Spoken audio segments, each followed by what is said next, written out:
else, right? Like, think about it. When you're with your customer, to what extent is there a marry me in there, right? Like that. Like, I'm here committed to you for the long run.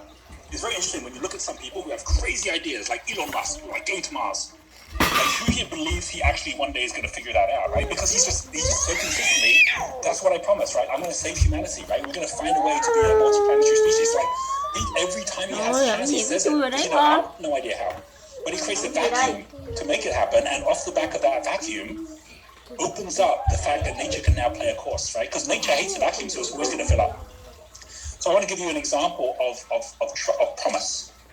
And this is actually interesting for all our Vietnam friends here, right? Because I'm going to share a couple of things off the back of this promise. And this happened a year ago, where or just before the pandemic started, so it's actually 2 years ago, I said to my mom and dad, who I hadn't said for a while because I come out to Europe, I'm like, hey, we should all just make sure we're going to be together for Christmas, right? So we're like, we should, and everyone's like, yeah, we should do that, right?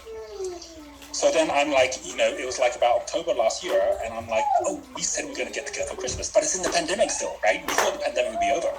So I sent a message out to my parents and to my brother and my sister, and my parents live in Penang in Malaysia, and they hadn't been out of Penang for 2 years, and they're in their 70s now. My sister was in the UK with her kids at the time, and she'd just gone back there from Singapore, so she couldn't get back in Singapore because Singapore was locked down.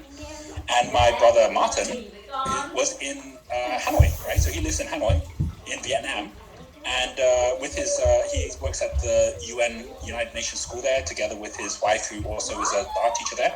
And they have one child who's there, but the other child is at university in UK. So they hadn't even seen each other because they couldn't get back in Vietnam. I didn't realize how tight Vietnam was. It was probably the tightest country out of all the countries in Southeast Asia. And so just coming out. And so at that point,